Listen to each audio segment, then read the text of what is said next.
की हार्दिक शुभकामनाएं। आपकी सभी इच्छाएं पूरी हो जाए इस साल, आप सभी लोग अपनी ड्रीम यूनिवर्सिटीज़ में पहुंच जाए, यही मेरी शुभकामनाएं हैं।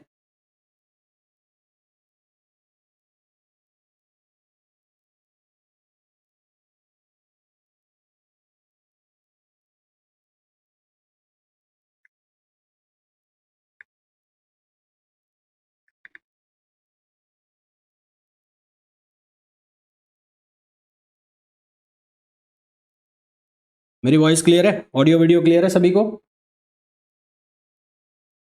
ऑडियो वीडियो क्लियर है?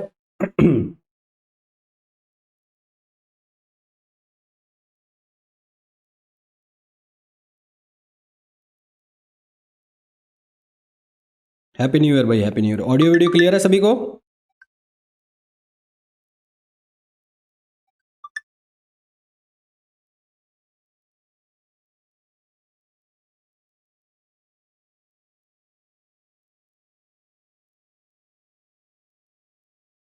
ओके चलो।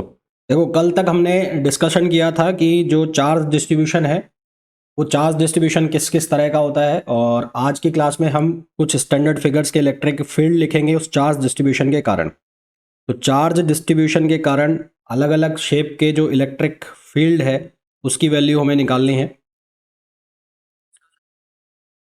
तो चलिए भाई स्टार्ट करते हैं।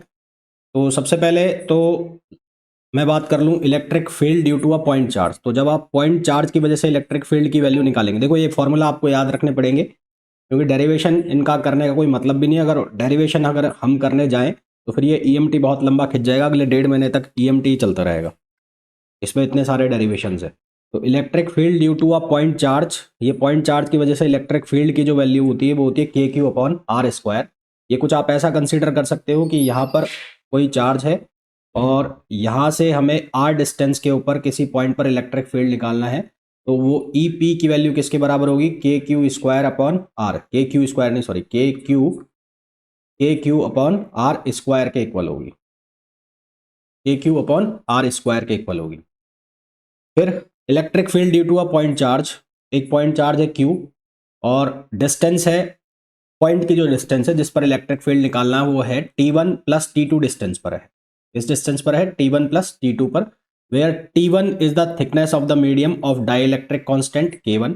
जहाँ T1 क्या है? कोई डाइलेक्ट्रिक मीडियम है उसकी थिकनेस है, और डाइलेक्ट्रिक कांस्टेंट जो है उसकी वैल्यू है K1। और T2 क्या है? Thickness of medium of dielectric constant K2।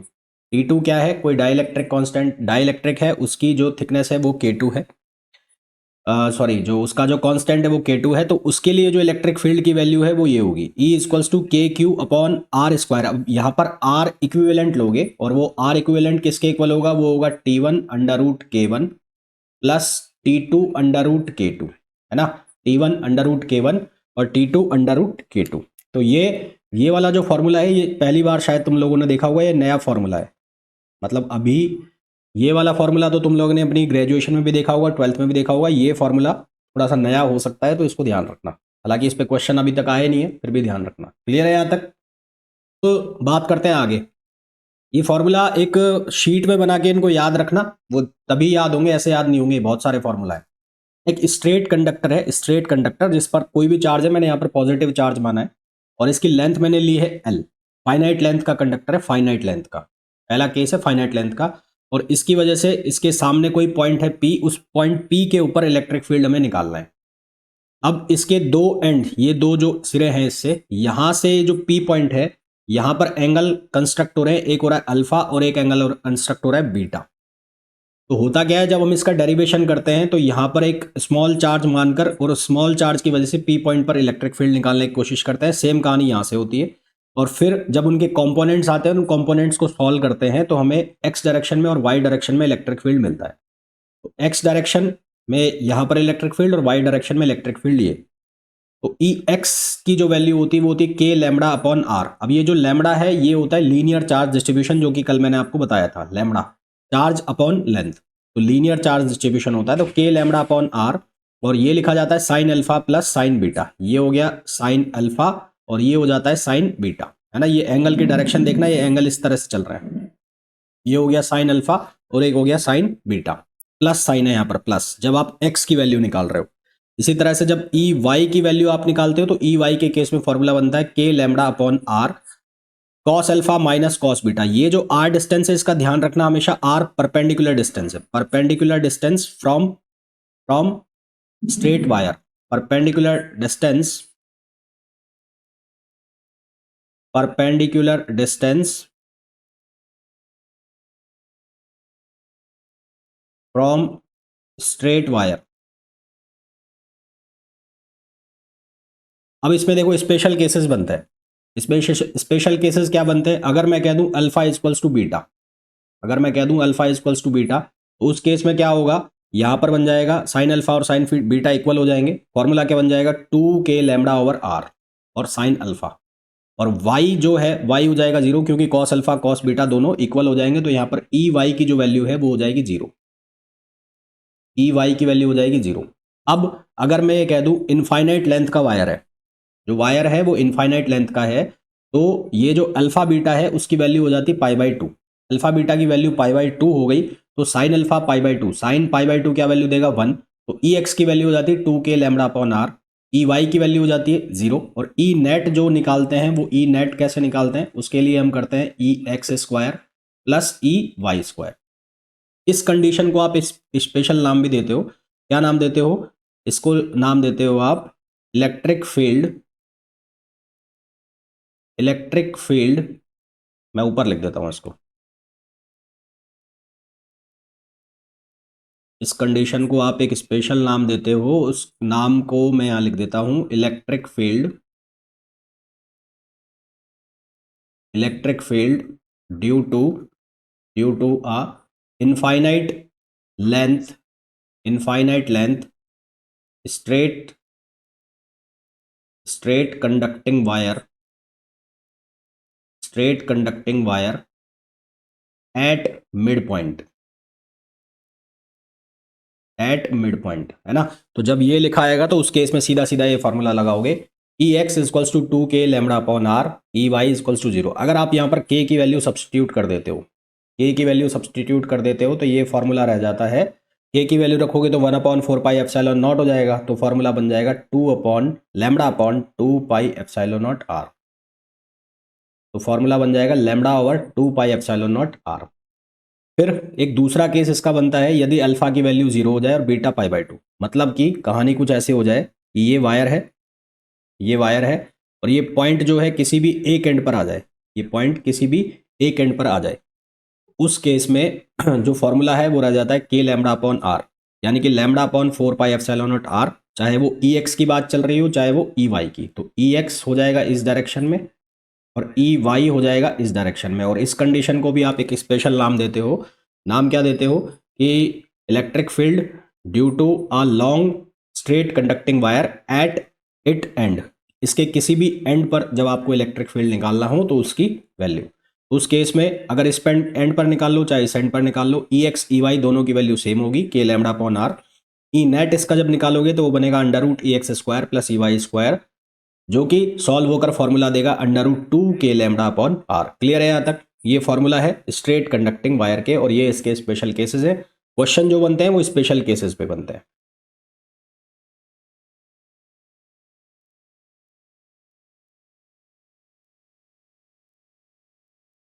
अब हम बात करेंगे सर्कुलर रिंग की। तो ये सर्कुलर रिंग में भी जो चार्ज का डिस्ट्रीब्यूशन है वो लीनियर चार्ज डिस्ट्रीब्यूशन है। सर्कुलर रिंग के अंदर भी चार्ज का जो डिस्ट्रीब्यूशन है लीनियर चार्ज डिस्ट्रीब्यूशन है।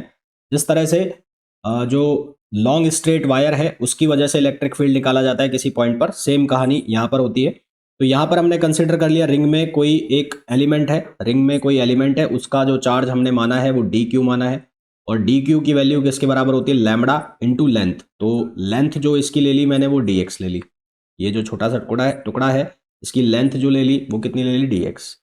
लैम्डा की वैल्यू यहाँ पर क्या होगी, चार्ज अपॉन लेंथ, तो लेंथ कितनी हो जाएगी इसकी रेडियस के बराबर, तो वो कितनी जो इसकी सरकमफेरेंस के बराबर 2 q/2 पाई आर। तो उसको लेकर जब हम इसको सॉल्व करेंगे तो एक यहाँ से आएगा इलेक्ट्रिक फील्ड, एक यहाँ नीचे से मिलेगा इलेक्ट्रिक फील्ड, तो एक इलेक्ट्रिक फील्ड ऐसे जाएगा, ऐसे उसके कंपोनेंट ऐसे जाएंगे, तो डी साइन थीटा वाले सारे कैंसिल हो जाएंगे, केवल और केवल कौन सी डायरेक्शन में रह जाएगा, वाई एक्स डायरेक्शन में रह जाएगा। तो ई वाई जो होगा इसका वो कितना हो जाएगा, जीरो। है ना, क्योंकि जब आप यहाँ से इसको कंपोनेंट करोगे तो ये भी बन रहा होगा डी साइन थीटा और इधर बन रहा होगा डी कॉस थीटा, तो डी कॉस थीटा वाले सारे ऐड हो जाएंगे। तो यहाँ पर इसका इलेक्ट्रिक फील्ड का फॉर्मूला रिंग की वजह से, सर्कुलर रिंग की वजह से फॉर्मूला जो बनेगा वो ये बनेगा K Q X upon are square plus X square power 3/2, जहाँ एक्स जो है, एक्स है क्या डिस्टेंस है सेंटर से और एक्सियल डिस्टेंस है, एक्स जो है distance of point, axial distance, axial distance from centre, from centre of the ring, centre of the ring, और जो आर है, आर क्या है, रेडियस। ठीक है, तो हम एक्सियल पॉइंट पर क्या निकाल रहे हैं, इलेक्ट्रिक फील्ड की वैल्यू निकाल रहे हैं। अब यहाँ पर स्पेशल केसेस क्या क्या बनते हैं। पहला केस, यदि एक्स की वैल्यू बहुत ज़्यादा हो, किसके कंपैरिजन में, आर के कंपैरिजन में। तो यदि एक्स की वैल्यू आर के कंपैरिजन में बहुत ज़्यादा होगी तो आर को हम जीरो कंसिडर करेंगे, आर को जीरो कंसिडर करेंगे तो इलेक्ट्रिक फील्ड की वैल्यू हो जाएगी K Q upon X square. क्या वैल्यू हो जाएगी, K Q upon X square. दूसरा केस हम ये बना सकते हैं कि when X equals to zero, when X equals to zero मतलब रिंग के सेंटर पर, है ना, means centre of the ring. तो सेंटर ऑफ द रिंग के ऊपर क्या वैल्यू बनेगी, ये बनेगी के क्यू अपॉन, ये बन जाएगा आर स्क्वायर, तो ये एक्स खत्म हो जाएगा, आर स्क्वायर, और यहाँ पर आर क्यूब, आर क्यूब थोड़ी आएगा, हाँ आर क्यूब, इतनी रह जाएगी क्या,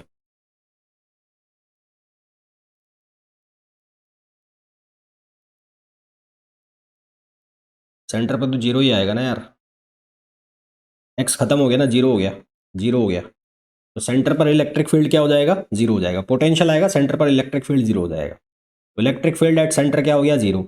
और अगर निकालना है हमें रिंग की सरफेस पर, रिंग के किसी पॉइंट पर, मैं नेक्स्ट पॉइंट पे बता देता हूं, if X equals to R, यदि एक्स की वैल्यू किसके बराबर हो जाए, आर के बराबर हो जाए, तो उस केस में फॉर्मूला क्या बनेगा, K Q R upon are square plus are square और पावर 3/2। तो उस केस में फॉर्मूला क्या हो जाएगा, के क्यू आर, और यहाँ बनेगा 2r स्क्वायर, और इसकी पावर कितनी है, 3/2। इसको सॉल्व करोगे तो ये क्या आ जाएगा, रिंग की सरफेस के ऊपर फॉर्मूला आ जाएगा इलेक्ट्रिक फील्ड का। ठीक है, अब यहाँ पर एक स्पेशल कंडीशन बनती है। स्पेशल कंडीशन क्या बनती है, अगर हमें ये पूछा जाए कि इस रिंग में मैक्सिमम इलेक्ट्रिक फील्ड कहाँ होगा, तो इस रिंग में मैक्सिमम इलेक्ट्रिक फील्ड निकालने के लिए आप क्या करोगे, ये जो फॉर्मूला है इसका डिफरेंशिएशन करोगे। मैक्सिमम इलेक्ट्रिक फील्ड निकालने के लिए ये वाला जो फॉर्मूला है इसका डिफरेंशिएशन करोगे। डिफरेंशिएशन करोगे किसके रेस्पेक्ट में, एक्स के रेस्पेक्ट में, और फिर इसको जीरो के बराबर करोगे। तो जब इसको जीरो के बराबर करोगे तो आपको एक पॉइंट मिलेगा, ये वाला point, X equals to plus minus R upon under root two, X equals to plus minus R upon under root two. ये वो पॉइंट है जहां पर इलेक्ट्रिक फील्ड इस रिंग के लिए मैक्सिमम होगा, और मैक्सिमम इलेक्ट्रिक फील्ड की वैल्यू होगी Q upon six, Q upon six under root three pi epsilon naught R square, Q upon six under root three pi epsilon naught R square. ठीक है, ये क्या हो गया, एक रिंग के लिए क्या हो गया, मैक्सिमम इलेक्ट्रिक फील्ड की वैल्यू। यहाँ पर एक ग्राफ देख रहे हो, ये वाला ग्राफ, तो ये ग्राफ है रिंग का जो इलेक्ट्रिक फील्ड है उसका डिस्टेंस के साथ वेरिएशन, रिंग का जो इलेक्ट्रिक फील्ड है उसका डिस्टेंस के साथ वेरिएशन। तो अगर आप पॉजिटिव साइड में देखोगे तो पहले इलेक्ट्रिक फील्ड बढ़ रहा है, लगातार बढ़ रहा है, बढ़ रहा है, बढ़ रहा है, फिर मैक्सिमम हुआ, मैक्सिमम कहाँ पर हुआ, ये आर अपॉन अंडर रूट पर मैक्सिमम हुआ, R upon under root two पर मैक्सिमम हुआ, उसके बाद ये वैल्यू लगातार क्या होने लग गई, कम होने लग गई। इसी तरह से जब नेगेटिव साइड में चलोगे तो वहाँ पर भी इसकी रिप्लिका ही बन रही है, परंतु ये नेगेटिव में बना है, तो यहाँ पर भी मैक्सिमम इलेक्ट्रिक फील्ड होगा और उसकी वैल्यू क्या होगी, वही वैल्यू होगी जो यहाँ पर है, यानी कि Q upon six under root three pi epsilon naught R square. Clear है यहाँ तक। इलेक्ट्रिक फील्ड आता है उसके क्या क्या स्पेशल केसेस बनते हैं। फिर दूसरा केस हमने देखा सर्कुलर रिंग का, सर्कुलर रिंग की वजह से क्या इलेक्ट्रिक फील्ड का फॉर्मूला होता है एक्चुअल, उसके क्या क्या केस बन सकते हैं वो हमने देखा। अब थर्ड बात करते हैं हम सरफेस चार्ज। अभी तक हमने जो चार्ज डिस्ट्रीब्यूशन था वो देखा कौन सा, लीनियर चार्ज। अब हम बात करेंगे सरफेस चार्ज। सरफेस चार्ज का मतलब है, मैंने आपको बताया था, जिसमें लिखा होता है charge upon area, charge upon surface area, charge upon surface area. तो इसमें कौन कौन से केस बनेंगे, पहला केस बनेगा इसका infinite sheet of charge.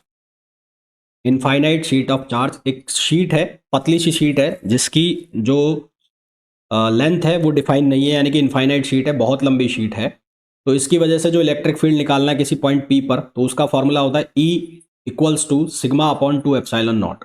E equals to sigma upon two epsilon naught, जहाँ सिग्मा होता है वो क्या होता है, चार्ज अपॉन एरिया।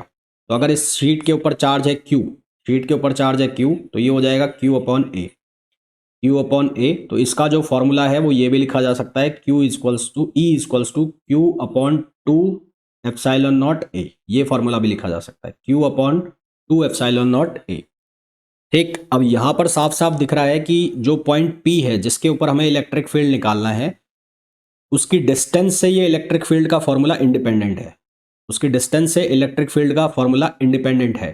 तो electric field is independent of distance of point P, यानी कि e proportional to r power zero, ये लिखा हुआ है e proportional to r power zero. इसका मतलब क्या है, इसका मतलब ये है जो इलेक्ट्रिक फील्ड है, इलेक्ट्रिक फील्ड है वो पॉइंट की डिस्टेंस से इंडिपेंडेंट है इनफाइनाइट शीट के केस में।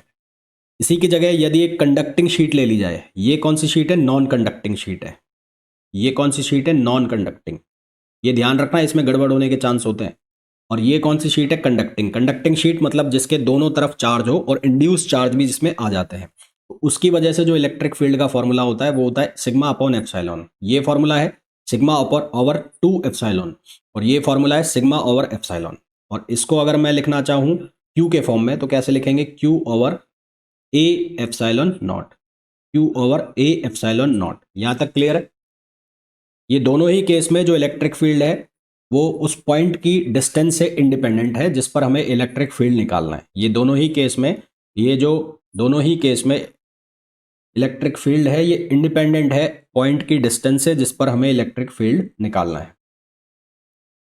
दो पैरेलल प्लेट्स दिखाई गई हैं, एक ये है और एक ये है।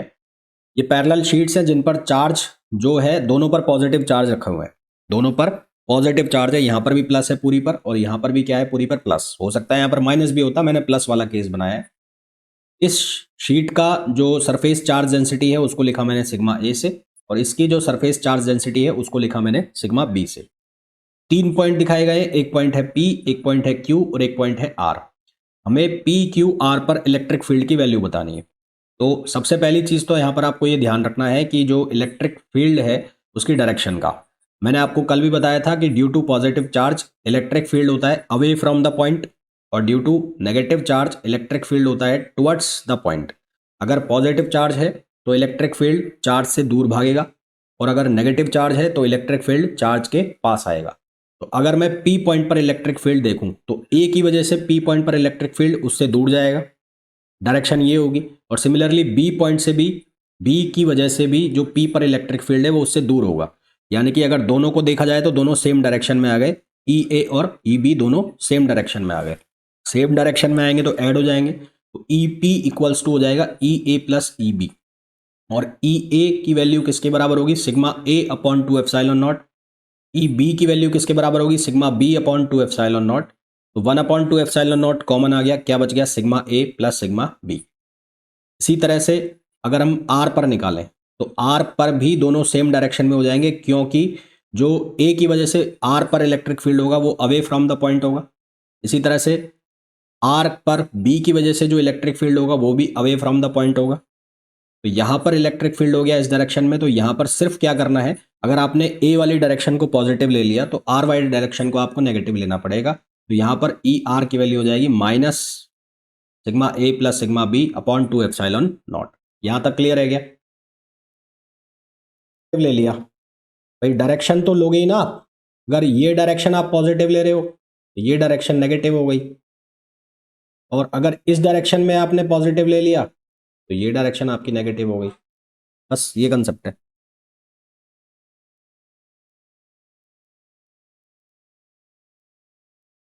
चलो हटा दो, इस माइनस साइन को आप हटा दो, नहीं तो कंफ्यूजन हो जाएगा, इसको हटा दो आप।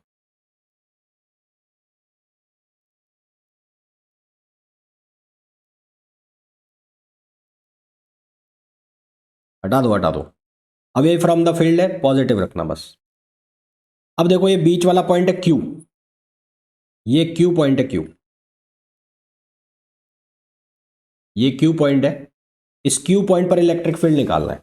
तो क्यू पॉइंट पर इलेक्ट्रिक फील्ड कैसे निकालोगे, सबसे पहले ए की वजह से अवे फ्रॉम द पॉइंट होगा, यानी कि ये डायरेक्शन आ गई, और बी पॉइंट की वजह से ये पॉइंट होगा, यानी कि ये डायरेक्शन आ गई, है ना। तो दोनों एक दूसरे के अपोजिट हो गए, तो नेट इलेक्ट्रिक फील्ड क्यू पर क्या आ गया, E A minus E B, E A minus E B. तो ई ए की value sigma upon two epsilon naught, sigma A upon two epsilon naught, और ई बी की value sigma B upon two epsilon naught, दोनों एक दूसरे के opposite है, तो क्या लिखा जाएगा, one upon two epsilon naught sigma A minus sigma B. Clear. ये कह दूं कि एक शीट है जिस पर चार्ज है पॉजिटिव, ये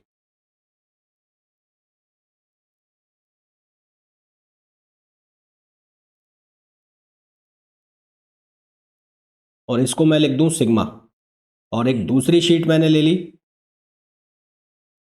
ये दूसरी शीट जो है इस पर चार्ज ले लिया मैंने नेगेटिव, और इस पर भी सरफेस चार्ज डेंसिटी है सिग्मा। क्लियर है। अब यहां पर पॉइंट है P, यहां पर पॉइंट है Q, और यहां पर पॉइंट है R। मेरे को वैल्यू बताओ क्या क्या आएगी। P पर इलेक्ट्रिक फील्ड क्या आएगा, electric field at P, electric field at Q और इलेक्ट्रिक फील्ड एट R। क्या वैल्यू लिखूं,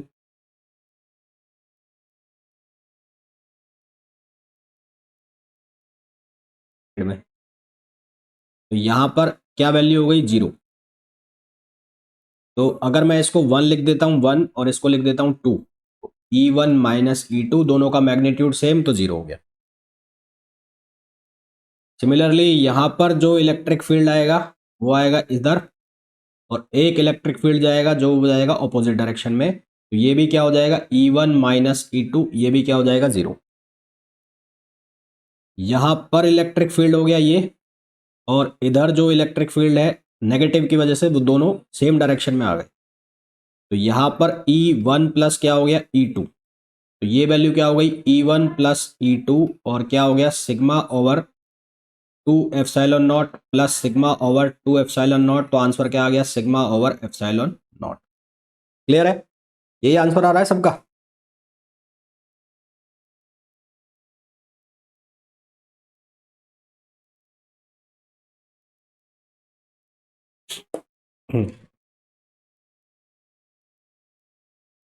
नेक्स्ट उस पे आओ अब केस पर।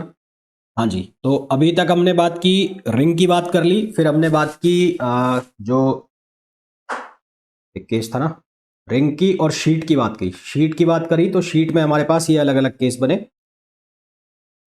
डायरेक्शन कैसे लेना है, डायरेक्शन देखो, जो पॉजिटिव चार्ज होगा ना, पॉजिटिव चार्ज, उसकी वजह से मान लो इलेक्ट्रिक फील्ड आपको यहाँ निकालना है, तो यहाँ इस पॉजिटिव चार्ज की वजह से ये हमेशा दूर जाएगा, इलेक्ट्रिक फील्ड इससे दूर जाएगा।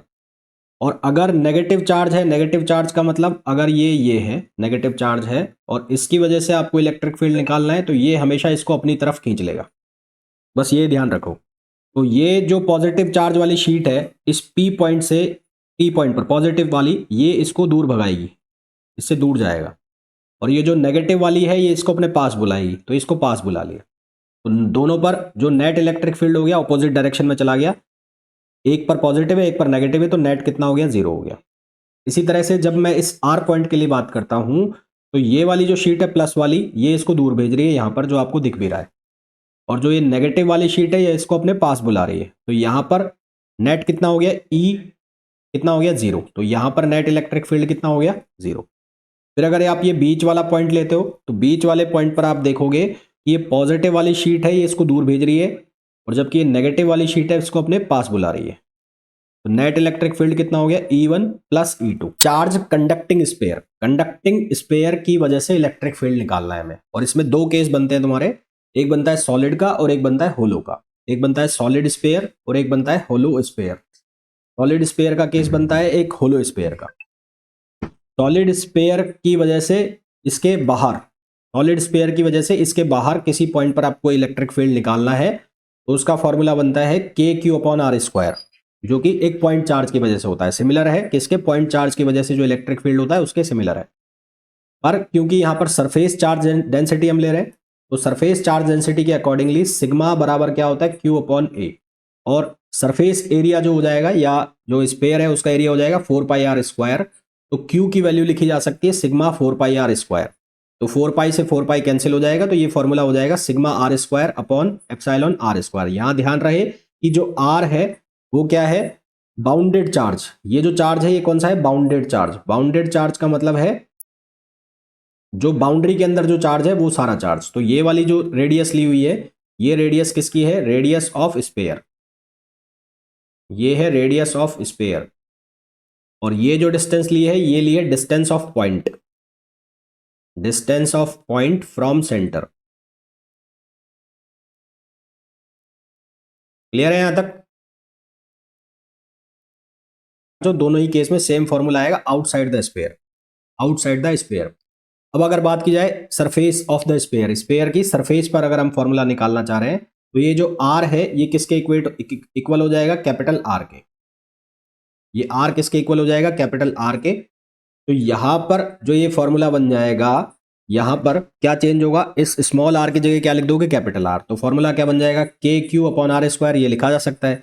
या फिर इस फॉर्मूला में चेंज करना चाहो तो कैपिटल आर की जगह या स्मॉल आर की जगह कैपिटल आर लिखोगे तो दोनों एक दूसरे को कैंसिल कर देंगे, तो फॉर्मूला रह जाएगा ये वाला सिग्मा अपॉन एप्सिलॉन नॉट या फिर के क्यू अपॉन r²। क्लियर है।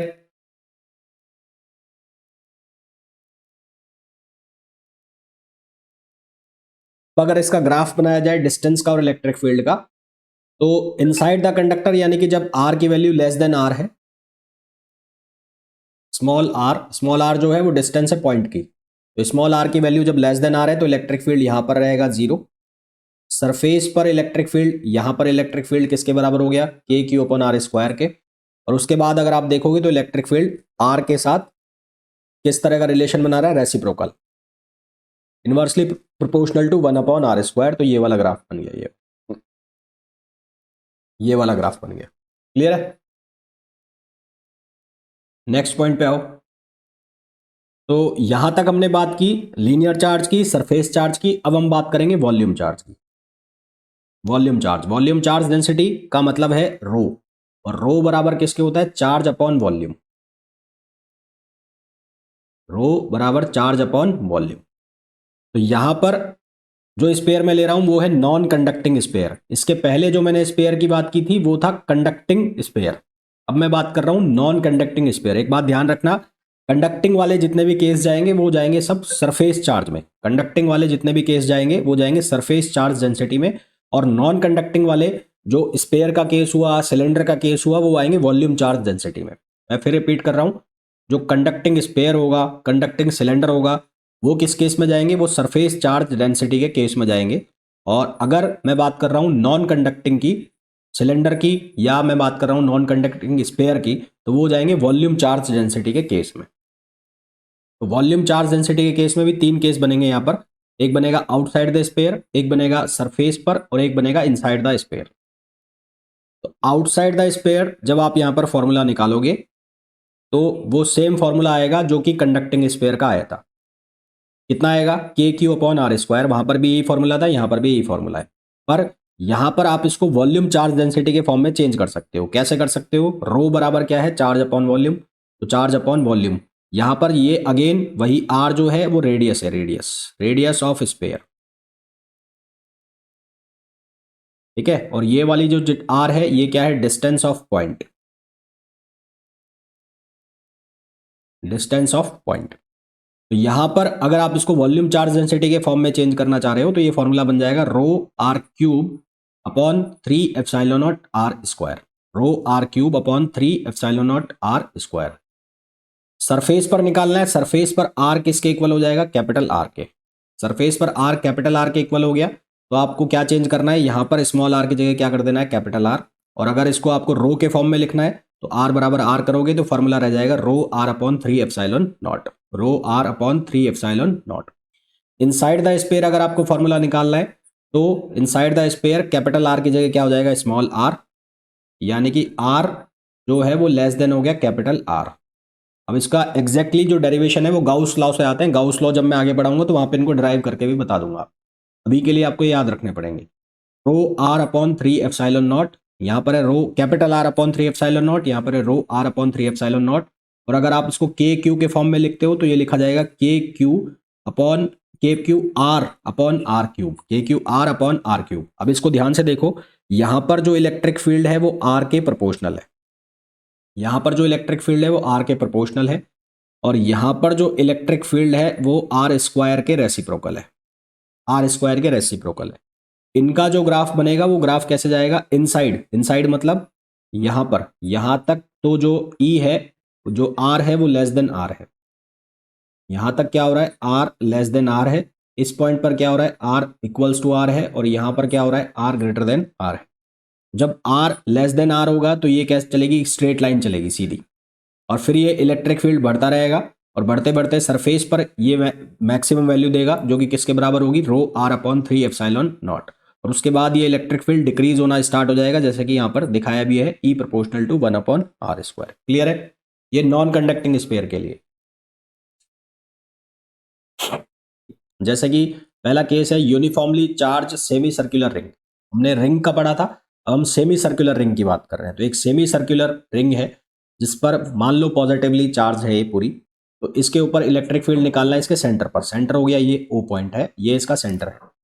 तो इसके ऊपर जो इलेक्ट्रिक फील्ड होगा वो वही होगा जो कि एक जो स्ट्रेट कंडक्टिंग वायर की वजह से इलेक्ट्रिक फील्ड का फॉर्मूला आया था, ठीक वही फॉर्मूला यहाँ पर भी बनेगा, 2k लैम्डा अपॉन आर।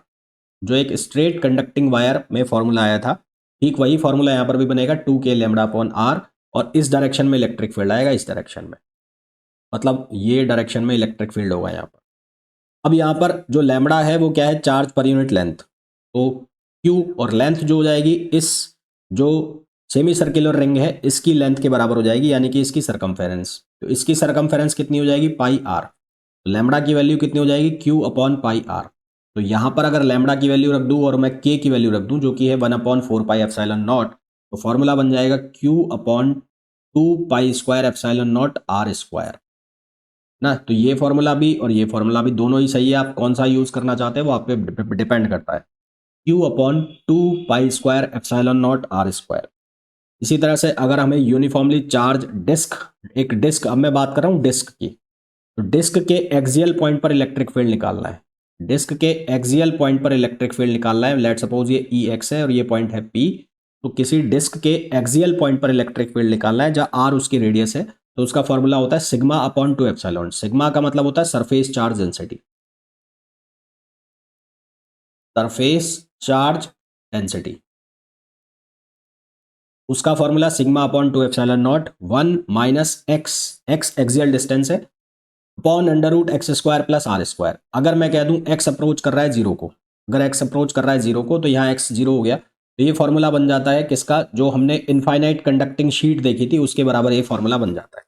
यदि एक्स अप्रोच कर जाता है जीरो को, तो ये जो फॉर्मूला है किसके इक्विवेलेंट हो जाता है, इनफाइनाइट कंडक्टिंग शीट, यानी कि जो डिस्क है वो एक इनफाइनाइट कंडक्टिंग शीट की तरह बिहेव करने लग जाती है। अगर सिग्मा की वैल्यू हमें रिप्लेस करनी है तो सिग्मा की वैल्यू को रिप्लेस कर सकते हैं इससे, क्यू बराबर क्या हो जाएगा, sigma into pi R square. Clear है यहां तक।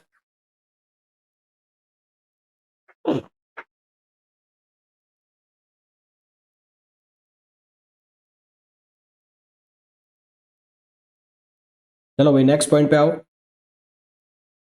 अब देखिए, अब हमें सिलेंडर की वजह से इलेक्ट्रिक फील्ड निकालना है, और सिलेंडर की वजह से जो इलेक्ट्रिक फील्ड हम निकाल रहे हैं इसमें भी दो केस बनते हैं, एक कंडक्टिंग और एक नॉन कंडक्टिंग। एक बनता है कंडक्टिंग का और एक बनता है नॉन कंडक्टिंग का, ठीक है।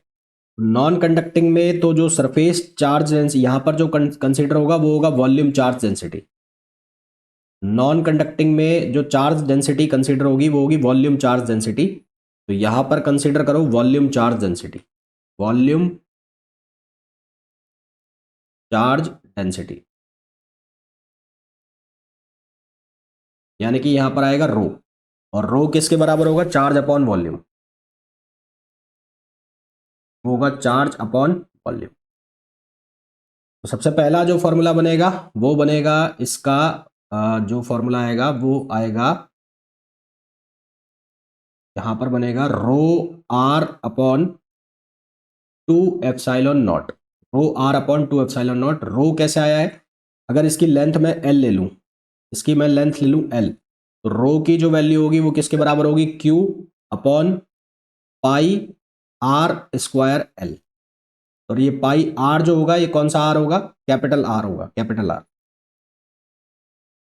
ये हो जाएगा capital R pi R square L, मतलब ये जो सरफेस है इसके अंदर जो बंद चार्ज है वो लेना है हमें। तो ये हो जाएगा पाई आर स्क्वायर एल रो की वैल्यू।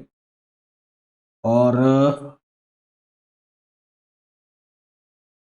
एक मिनट रुकना है, 2 पाई आर एल और यहाँ पर होगा पाई आर स्क्वायर एल, ये सरफेस पर आ जाएगा। तो यहाँ पर आएगा ये रो की वैल्यू, तो रो की वैल्यू को चेंज करोगे, एक मिनट रुकना यार मैं इसको उससे बताता हूँ तुम्हें,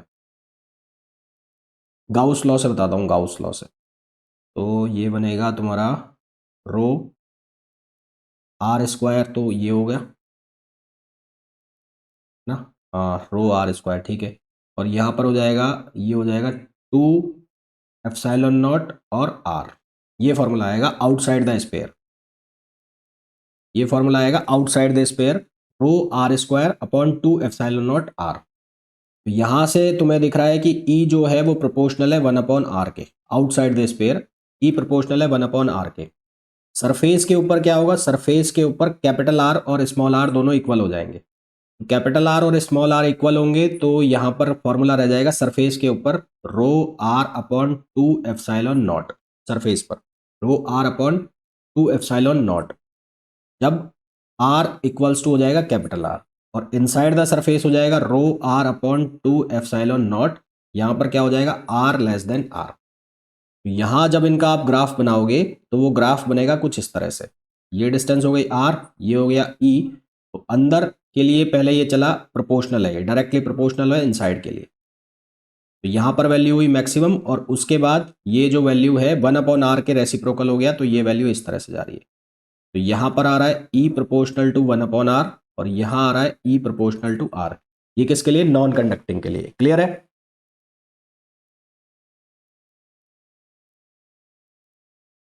देखो कंडक्टिंग की वजह से जो कंडक्टिंग सिलेंडर है वो बिहेव करेगा एक लॉन्ग चार्ज स्ट्रेट वायर की तरह, ठीक है, नोट लगा के मैं लिख देता हूं यहां पर, कंडक्टिंग सिलेंडर,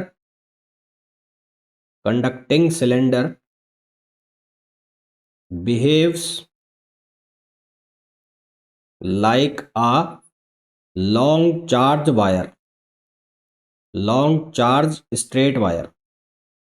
तो अगर ये लॉन्ग चार्ज स्ट्रेट वायर हो गया तो यहाँ पर जो फॉर्मूला है वो कौन सा लगेगा, सिग्मा का नहीं लगेगा, यहाँ पर लगेगा लैम्बडा का। तो यहाँ पर आएगा लैम्बडा, और लैम्बडा किसके बराबर होगा, चार्ज अपॉन लेंथ, मान लो वो लेंथ है एल, तो यहाँ पर हो जाएगा क्यू अपॉन एल। तो उसका जो फॉर्मूला आया था, उसका फॉर्मूला कितना आया था, लैम्बडा अपॉन 2 के लैम्बडा अपॉन आर, तो यानी कि lambda upon 2 pi epsilon naught R, ये तो बाहर वाले पॉइंट के लिए, और सरफेस पर कितना हो जाएगा 2 पाई एप्सिलॉन नॉट आर, और इनसाइड द सरफेस कितना हो जाएगा, 0 हो जाएगा। क्लियर है?